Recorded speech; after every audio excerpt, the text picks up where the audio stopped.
I assume I'm just getting on the freeway. Hey, Blue Table fans. I guess somehow I have this idea like you're not sick of my face yet. And we're headed out on an errand. I'm in the car with Brett. Brett has a nice car, actually. Look at that. What is it? 2010 Chevy Aveo. Oh, wowzers. That's great. And and he actually has a name on the back of it. Did you put that on there? No, previous owner? My dad put that on there. Okay, it's called the Gray Ghost. Yes. That was right? Batman's hero. And we're here with there's Briggs, the back of Briggs' head. But so here we go. I have with me the Horde's Legion of Everblight book. Oh, and just a little background here.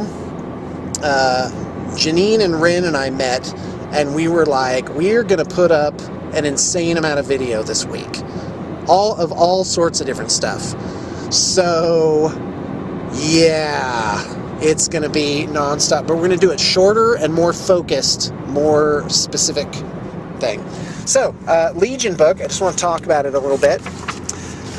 Legion of Everblight is like there's some kind of dragon, some kind of evil behind the scenes dragon, and shards of him get into people and mutate them. And the dragon's name is Everblight, so that's where the name comes from. It's the Legion of Everblight, like the army of Everblight. And so I just want to talk about a couple of different army types in this. Here's the Warcasters, Absalonia, I don't know anything about her, Bethane and Belphegor.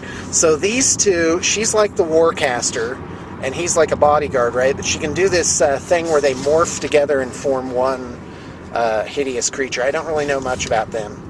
Lilith is like this archer, so that's her theme, is stealth and archery. And there's Epic Lilith. And now there's this one I had never really given much thought, which is Ryas Sigil of Everblight. And she's basically like a ninja master. And her abilities are absolutely fantastic. To avoid being hit, to get out of trouble, to make assassination runs on enemy warlocks. She's only got 3 spells. Her Fury is 5, which is extremely low, so she's what I call a martial warlock, that she's meant to use legions of troops. And so what goes with her is these guys here. You've got, that's not it. It's the swordsman guys. In fact, let me see if I can find them. Not those guys. Legionnaires are like heavy swordsmen. But the regular swordsman, which apparently I can't find right now. Let's try one more page and see if I can get it. Yeah, they're there. Hey, Blightedness swordsman. And quite frankly, I'm kind of hankering to try out Ryas with like 4 units of these guys. But you know, War Machine doesn't really tend towards spamming things. Your army is going to do better if it has lots of different stuff in it. So, so that's her. And this is her sister or buddy or whoever, Sarin. Then there's Thagrosh, which is a kind of a heavy guy. And here's Vale. This is the one that's interesting me and the one that I'm going to use. She is a sorceress, very powerful sorceress, and all of her abilities tend towards having war beasts. In fact, you could probably do an army of all war beasts with her. And in fact, the army that I would recommend for Vale, which would be a lot of fun, would be one of each of the Carnivian types, which are coming up here. Yeah, get a Carnivian. So there's like 3 different heavy war beasts that are kind of all the same. The Carnivian, the Ravagore, which has like a ranged blast breath attack, and the Scythian, which is kind of anti-infantry. So one of each of those would be good. For her, that would put you up to 30 points. A couple of Rayeks would be nice to kind of go up the flanks there.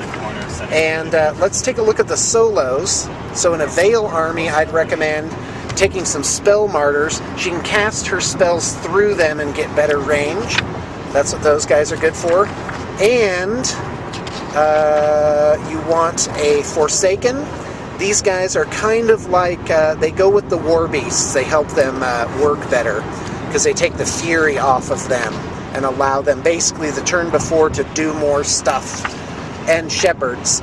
So a good Vale list is 2 Shepherds, 2 Forsakens, the 3 Carnivian guys, 2 Rayeks, and Vale.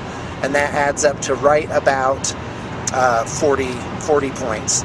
And the other thing that goes with Veil in terms of a unit is called Hex Hunters, but we're not looking at those guys right now.